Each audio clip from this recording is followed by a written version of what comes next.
Bem na entrada do Porto de Constança, você encontra a Impéria, uma estátua que comemora o Concílio de Constança. A estátua de concreto tem 9 metros de altura e pesa cerca de 18 toneladas. Ela fica sobre um pedestal que gira em torno do seu eixo uma vez a cada 4 minutos. Ela se tornou um marco amplamente conhecido da cidade de Constança. Impéria mostra uma mulher segurando 2 homens em suas mãos. Eles seriam o Papa Martinho V, eleito durante o concílio, e o imperador Sigismundo, que convocou o concílio.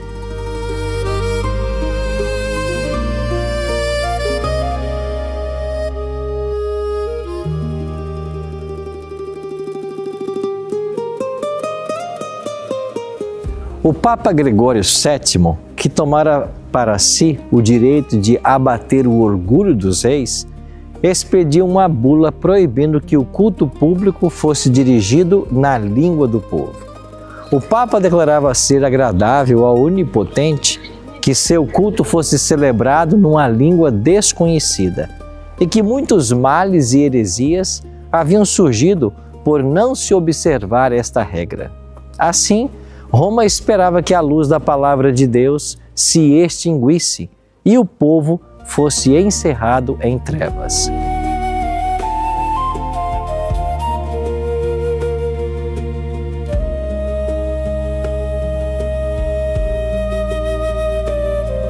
Muitos dos valdenses, albigenses foram expulsos pela perseguição de seus lares na França e na Itália e foram para a Boêmia, hoje República Tcheca.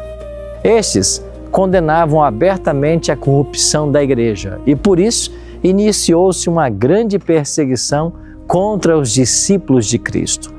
Um desses discípulos declarou ao morrer: "A fúria dos inimigos da verdade agora prevalece contra nós, mas não será para sempre assim.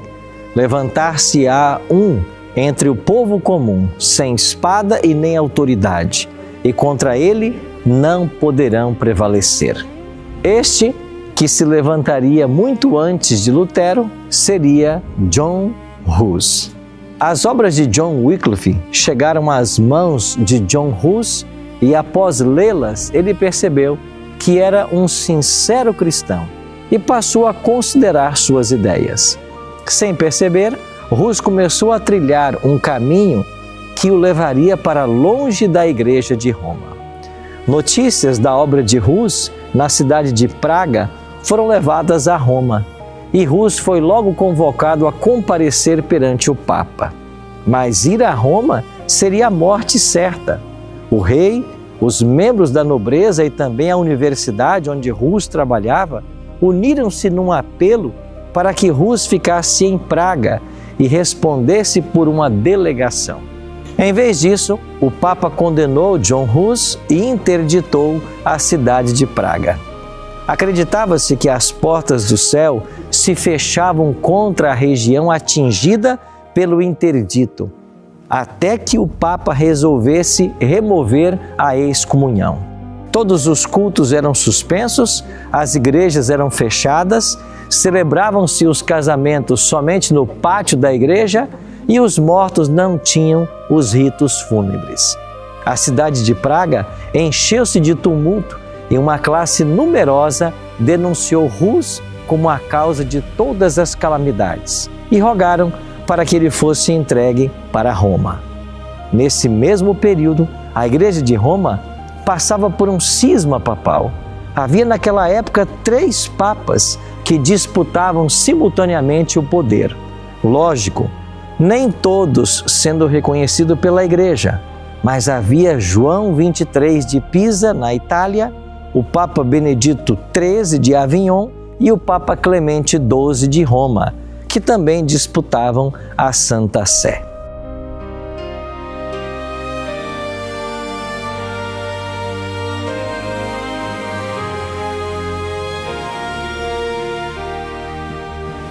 Para resolver esse problema do cisma papal, foi convocado um concílio da Igreja, que aconteceu aqui na cidade de Constança, na Alemanha. O concílio aconteceu nesse prédio que está aqui atrás de mim. Ele começou no dia 9 de dezembro de 1413, estendendo-se até 14 de abril de 1418. Esse concílio foi convocado pelo imperador Sigismundo a pedido do então Papa, com o objetivo de resolver o problema de um cisma papal da Igreja. Assim, no dia 11 de novembro de 1417, Odo Colonna foi eleito Papa e recebe o nome de Martinho V. E os outros 3 papas foram depostos. Esse mesmo concílio que resolveu o problema do cisma papal condenou à fogueira 2 heróis da Idade Média, John Hus e Jerônimo de Praga.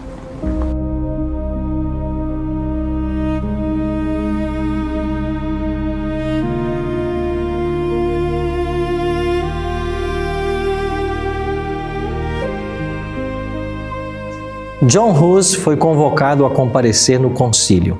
Chegando em Constança, concederam a Hus plena liberdade.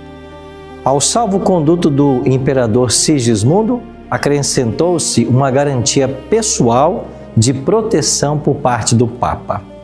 Mas, violando todas essas declarações, o reformador foi preso e lançado numa asquerosa masmorra. Nesse local funcionava o mosteiro dominicano. E aqui, nessa torre, John Hus esteve preso nos momentos que antecederam a sua morte. Enfraquecido pela enfermidade e reclusão, pois que o ar úmido e impuro do calabouço lhe acarretara uma febre que quase o levara à sepultura. Hus foi finalmente conduzido perante o concílio. Durante o longo processo, manteve firmemente a verdade. E quando se lhe exigiu optar entre o renunciar suas doutrinas ou sofrer a morte, aceitou a sorte de mártir. De volta à escuridão da masmorra, previa o triunfo que teria a verdadeira fé. Pela última vez, Hus foi levado perante o concílio. Era uma vasta assembleia. Chamado à decisão final, Hus declarou recusar-se a renunciar e foi então pronunciada a sentença de morte.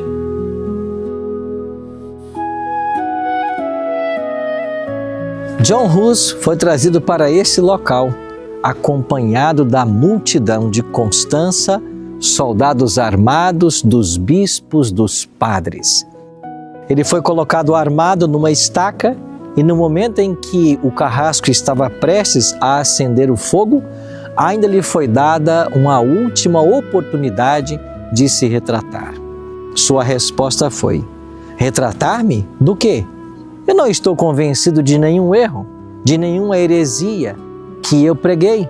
Mais que isso, com alegria estarei disposto a confirmar com meu próprio sangue as verdades que eu escrevi e preguei durante a minha vida.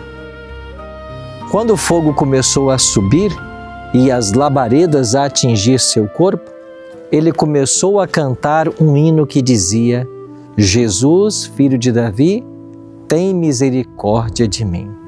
Até o momento que sua voz silenciou.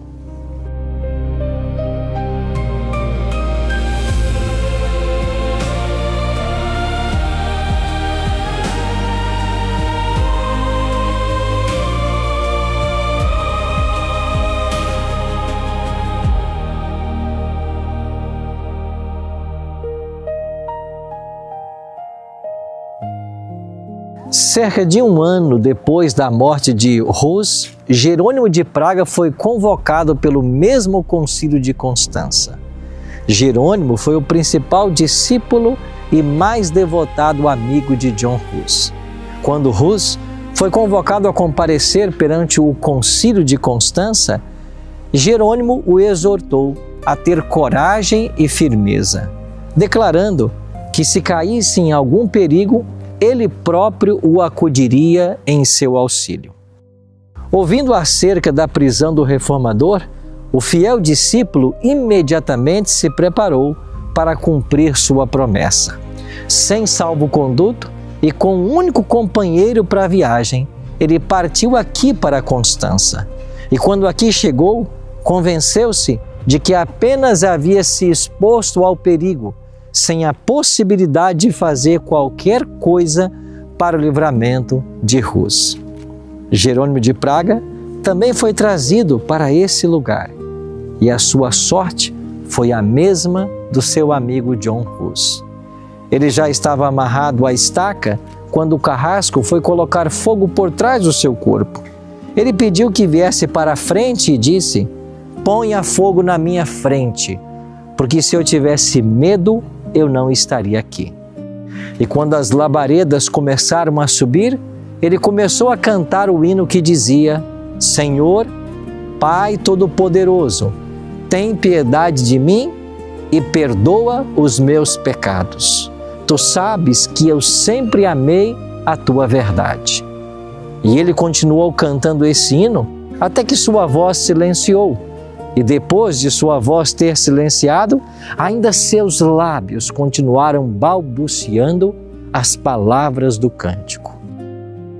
O ódio da Igreja de Roma contra John Hus e Jerônimo foi tão grande que eles não se contentaram apenas em ceifar-lhes a vida, mas depois de mortos, as cinzas foram recolhidas e lançadas no rio Reno, no intento de acabar completamente com aquilo que eles consideravam heresia.